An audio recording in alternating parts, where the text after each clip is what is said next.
Marcus wiped the grease from his hands, not knowing that in 60 seconds, his entire life would explode in front of everyone he worked with. The CEO, Richard Aldridge, stormed into the garage bay like a man possessed, his Italian shoes clicking against the concrete, his face twisted with contempt. "You," he spat, pointing at Marcus, "you're the reason we're behind schedule. You're slow, you're careless, and frankly, I don't know why we hired someone like you in the first place." Marcus stood there, silent, his jaw tight, while 15 mechanics watched. "Someone like me?" Marcus asked quietly. Richard sneered. "Yeah, someone who barely finished high school, someone who thinks tightening bolts is a career. You're fired. Security will escort you out." The other workers looked away, afraid to intervene, afraid to lose their own jobs.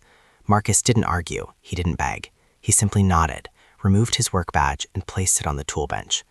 "You have no idea who you're talking to," Marcus said, his voice calm as stone.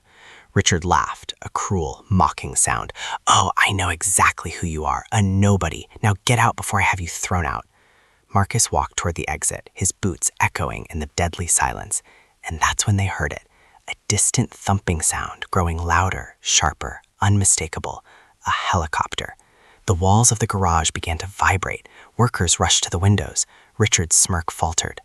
The helicopter descended into the company parking lot, a Navy Seahawk, rotors screaming, dust swirling like a storm. 2 officers in crisp uniforms stepped out, walking with absolute authority straight toward the building. Richard's face drained of color.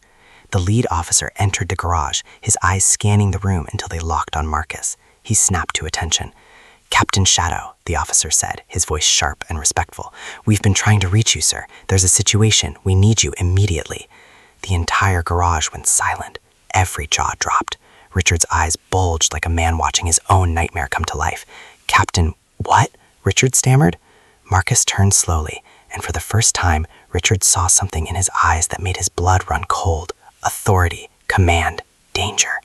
"Captain Marcus Shadow Bennett," the officer continued, "SEAL Team 6, 17 years of active service, 4 tours, classified operations across 3 continents.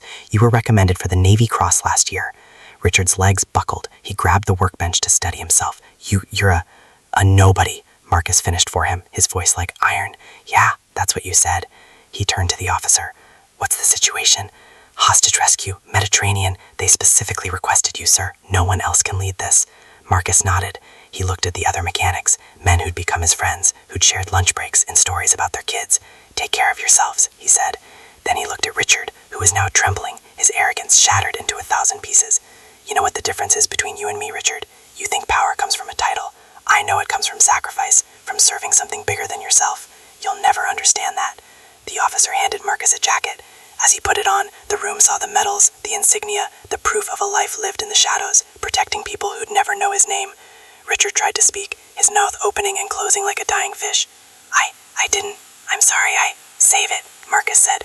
"You showed everyone here exactly who you are, and they won't forget."